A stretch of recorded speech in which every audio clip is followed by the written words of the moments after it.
Emperor Palpatine, better known as Darth Sidious, was the ultimate mastermind behind the Galactic Empire.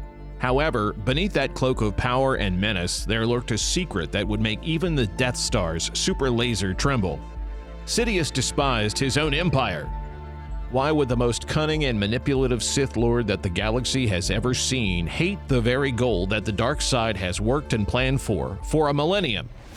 Welcome to Star Wars Deconstructed, students of the Force and acolytes of the galaxy.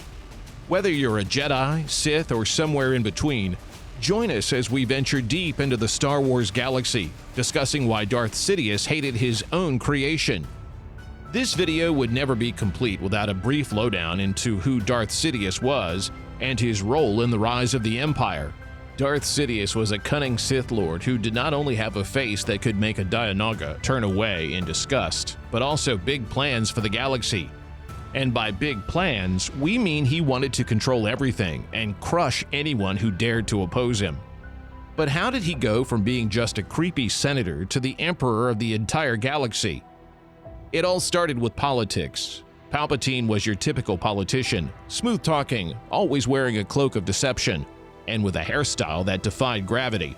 Using his Sith powers of manipulation and a knack for playing mind games, Sidious orchestrated a series of events that would lead to his ultimate rise to power. He took on the role of Senator Palpatine, promising to bring order and stability to the Republic.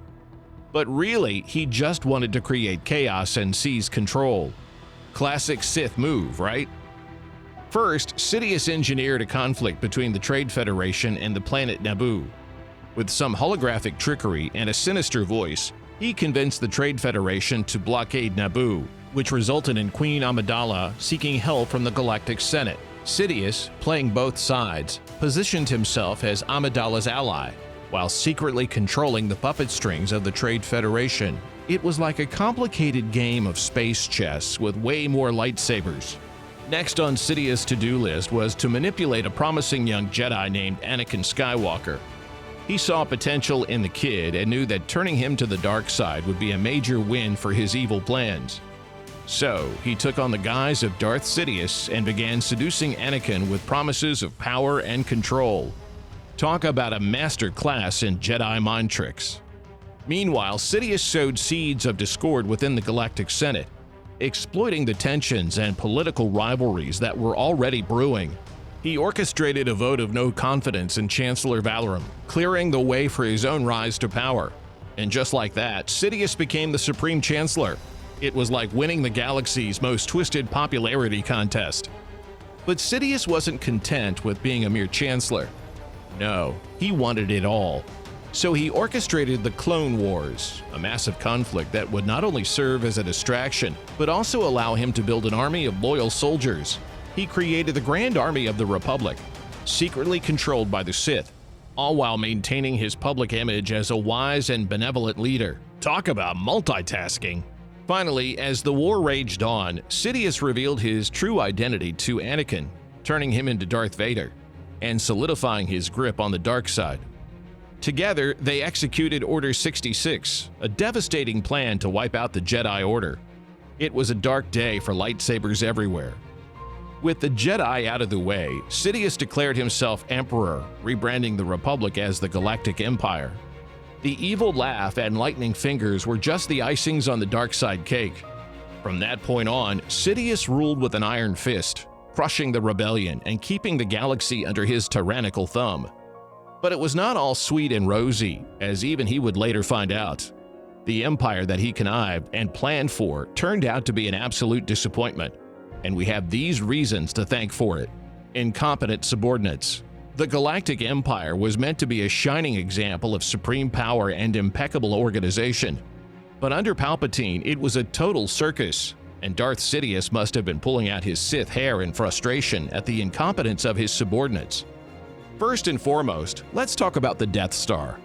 Now, that was supposed to be the Empire's ultimate weapon, capable of obliterating entire planets with a single blast. Impressive, right? Well, not so much when it can be destroyed by a ragtag group of rebels with a lucky shot. You can just imagine Sidious standing there, watching the Death Star explode into a million pieces, and muttering to himself, "Seriously? I spent all that time and money on this thing, and they take it down with one tiny proton torpedo? Come on! And let's not forget the brilliant minds behind the Death Star's construction.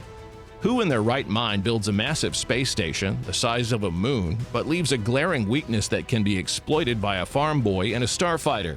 That's like building a fortress with impenetrable walls, but forgetting to put a door. But it wasn't just the Death Star that showcased the Empire's incompetence. Let's talk about the Stormtroopers, shall we? These guys were supposed to be the elite soldiers of the Empire, the Emperor's personal army. Yet they couldn't hit the broadside of a Star Destroyer if their lives depended on it. Their aim was so terrible that it became a running joke across the galaxy. It is so easy to imagine Sidious watching a stormtrooper firing wildly and muttering, "Are they trying to shoot the flies buzzing around them?" And then there's the Imperial bureaucracy, a black hole of inefficiency. Of course, Darth Sidious was used to having to go through people and make them do things for him. But that was when he was still scheming and conniving to make himself emperor. He must have expected that things would be different once he got the seat. But boy, was he in for a shock. The failure of Darth Vader. Darth Vader, the Dark Lord of the Sith, with his imposing presence, deep voice, and that iconic heavy breathing, you'd think someone like Vader would be the ultimate right-hand man for Darth Sidious, right? Well, not quite. In fact, Vader's failures and emotional entanglements are probably one of the things that might have driven Sidious to the brink of despising his own empire. To start with, Vader had all the power in the galaxy. He could choke people with a mere gesture, swing a lightsaber like nobody's business, and force choke anyone who dared to interrupt his brooding sessions. But despite his impressive abilities, Vader had a habit of letting his emotions get in the way. The biggest of these emotions was his love for his son, which also happened to be his biggest weakness.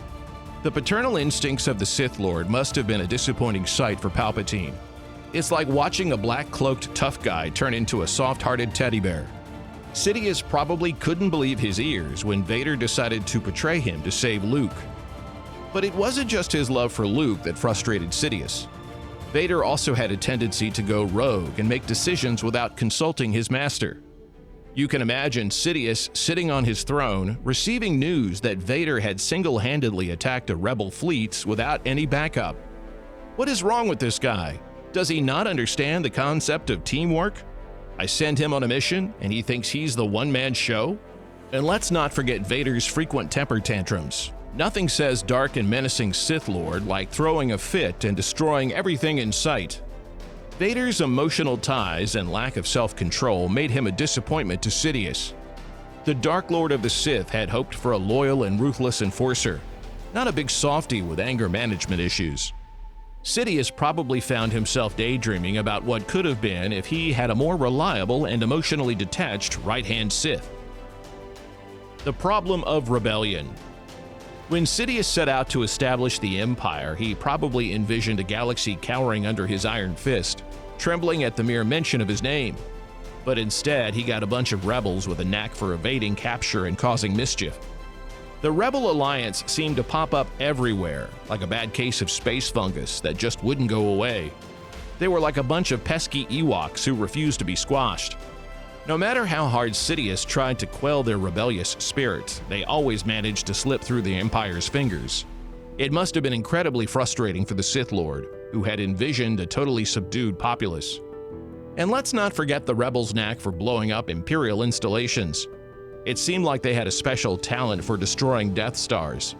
First, they took down the Death Star 1, and Sidious probably thought, "Alright, no big deal, I'll just build another one, even better."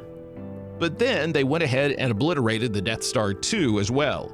The rebellion became a constant source of disappointment for Sidious. No matter how hard he tried to crush them, they just kept bouncing back, like a resilient droid with a malfunctioning off switch. It's no wonder he despised his own empire. In the end, Sidious's vision of an efficient and unchallenged empire clashed with the chaotic reality that unfolded. He likely found himself longing for the control he desired, but instead faced a galaxy filled with rebellious spirits, comedic blunders, and unexpected twists. It's both humorous and ironic that the very creation meant to solidify his power became a constant source of disappointment and frustration. So, as we reflect on the elements of Sidious's despise for his own empire, we can't help but marvel at the contrasts between his envisioned dominion and the stumbling, resistance-filled reality. It serves as a reminder that even the most powerful Sith Lords can be thwarted by their own creations, and that in the vastness of the galaxy, chaos and unexpected heroes can always tip the scales. If you enjoyed this video, like it, subscribe, and watch this video.